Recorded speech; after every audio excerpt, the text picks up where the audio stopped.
Assalamualaikum warahmatullahi wabarakatuh. Welcome back to my YouTube channel. Selamat datang di YouTube channel aku, Dea. So guys, di video kali ini aku bakalan bahas tentang salah satu pembunuhan yang paling kejam di dunia. Kasus ini terjadi pada salah seorang gadis di Jepang yang bernama Junko Furuta. Ia sempat disekap selama 44 hari dan menerima berbagai siksaan yang tidak masuk akal. Penasaran dengan ceritanya?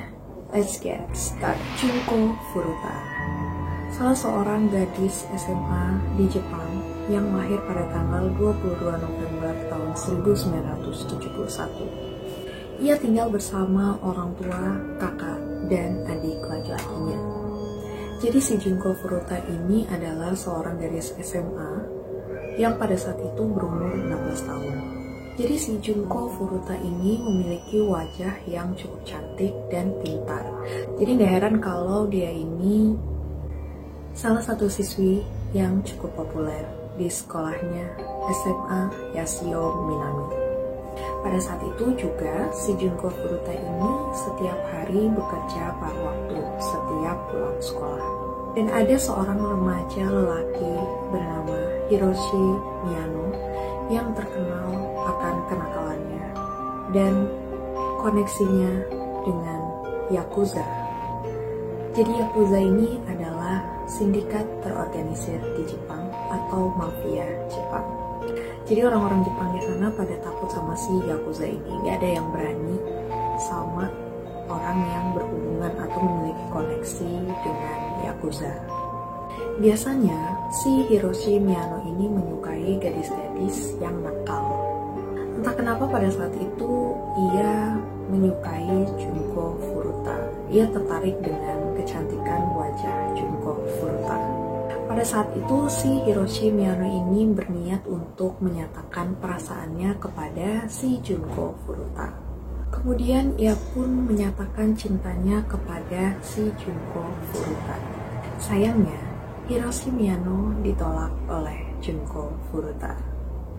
Hal inilah yang menyebabkan si Hiroshi Miyano sangat marah kepada Junko Furuta. 25 November tahun 1988, pukul 8.30 malam, si Junko Furuta ini pulang dari kerja paruh waktunya.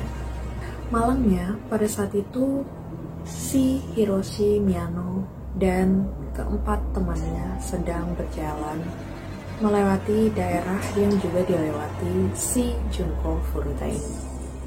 Kemudian si Hiroshi Miyano ini merencanakan sebuah penculikan terhadap Junko Furuta. Jadi pada saat itu si Junko Furuta ini pulang naik sepeda. Kemudian si Miyano itu sengaja menyuruh temannya bernama Minato untuk menendang sepedanya si Junko Furuta. Kemudian si Miyano ini datang seolah-olah sebagai pahlawan yang menolong Junko Furuta. Jadi si Miyano ini tiba-tiba datang kemudian menolong si Junko Furuta. Kemudian dia ingin mengantarkan si Junko Furuta ini pulang ke rumahnya. Dan tanpa menaruh curiga sedikit pun, si Junko Furuta pun mau untuk diantar pulang dengan si Miyano.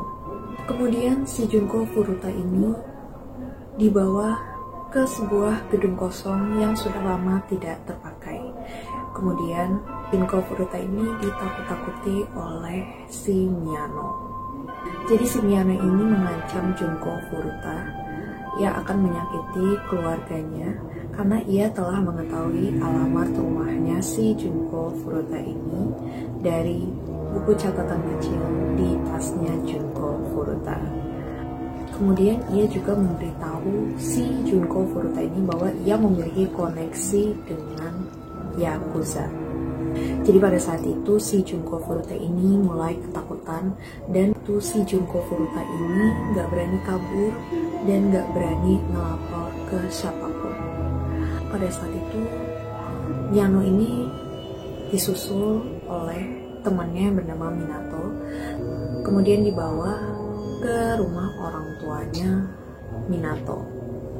Jadi di rumah orang tua Minato inilah si Junko Furuta disekap selama 44 hari.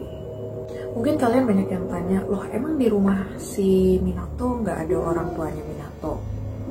Jadi orang tuanya Minato ini sering berpergian ke luar kota. Jadi mereka jarang sekali pulang ke rumah, sebulan itu mungkin cuma 2 atau 3 kali di rumah. Makanya si Minato dan teman-temannya ini berani untuk menyekap Junko Furuta di rumahnya. Pada tanggal 27 November, orang tua Junko Furuta ini membuat laporan kepada polisi. Ia mengatakan bahwa anaknya tidak kunjung pulang selama 2 hari. Jadi setelah 2 hari si Junko Furuta ini nggak pulang, mereka baru membuat laporan polisi gitu. Nah kemudian polisi mulai melakukan pencarian kemana-mana untuk mencari si Junko Furuta ini. Sampailah berita ini kepada si Miyano. Kemudian Miyano ini memaksa si Junko Furuta ini untuk menelpon orang tuanya dan mengatakan bahwa ia sedang menginap di rumah temannya. Hal ini dilakukan agar si polisi ini berhenti melakukan pencarian. Jadi si orang tua Junko Furuta ini taunya anaknya itu sedang menginap di rumah temannya. Dari sinilah dimulai penderitaan si Junko Furuta yang di luar akal sehat manusia. So guys, jadi aku mau kasih tau ke kalian apa aja yang dilakukan oleh si Miyano dan teman-teman ini terhadap Junko Furuta. Yang pertama, si Junko Furuta ini dipermalukan dengan telanjang bulat di depan mereka setiap hari sepanjang waktu. Dan gak hanya itu, si Junko Furuta ini juga diperkosa lebih dari 400 kali selama 44 hari. Ia diperkosa lebih dari 100 orang laki-laki melalui vagina dan anusnya. Oh my god.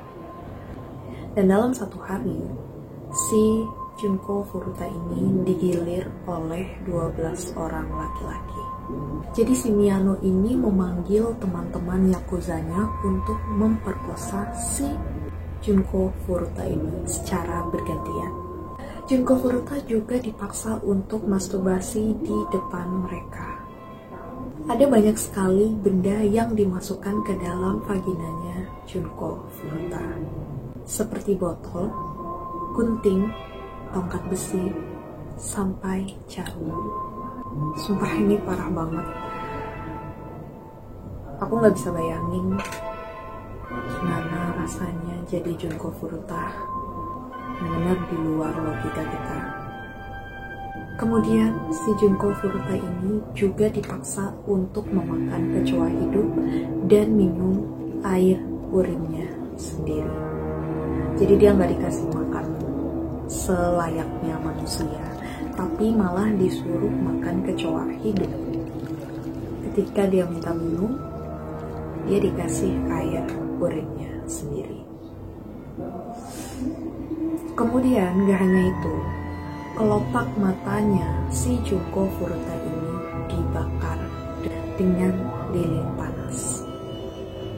Dan yang lebih mengerikan lagi adalah vaginanya dibakar dengan rokok dan korek api.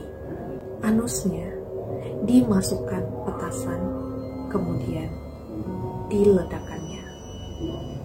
Oh my god. Sumpah. Kemudian pada tanggal 3 Januari, si Junko Furuta ini keadaannya udah sangat parah. Ia meminta agar dibunuh saja oleh si Miyano dan kawan-kawannya, karena dia udah gak sanggup dengan penyiksaan yang dilakukan mereka. Pada saat itu si Junko Furuta ini dengan keadaan yang sudah sangat parah disuruh tidur di balkon. Padahal saat itu cuacanya sedang sangat dingin. Jadi si Junko Furuta ini dibiarkan tidur di balkon dengan keadaan yang sudah sangat parah.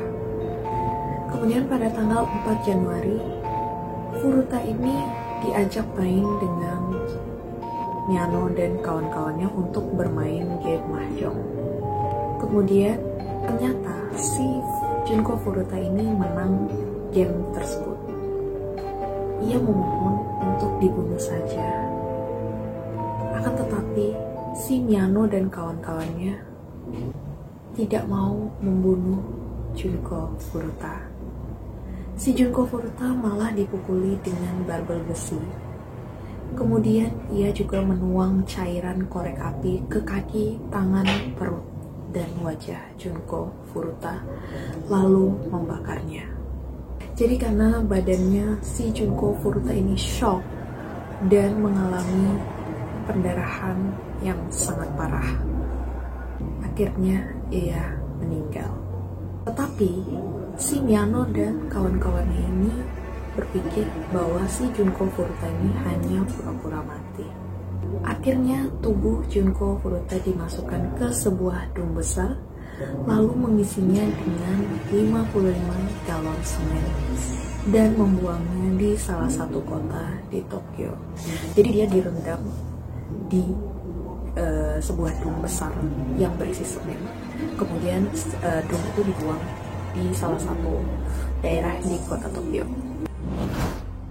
Jadi gak lama setelah si Junko Furuta ini jasadnya dibuang oleh si Miyano dan kawan-kawannya ini, gak ada orang tahu sama sekali. Sampai akhirnya si Miyano dan kawan-kawannya ini melakukan kejahatan lain. Kemudian ia ditangkap polisi. Sampai akhirnya si polisi ini berhasil membuat si Miyano dan kawan-kawannya ini mengakui kejahatannya terhadap Junko Furuta. Miyano dan kawan-kawannya ini dihukum dengan hukuman 5-20 tahun penjara.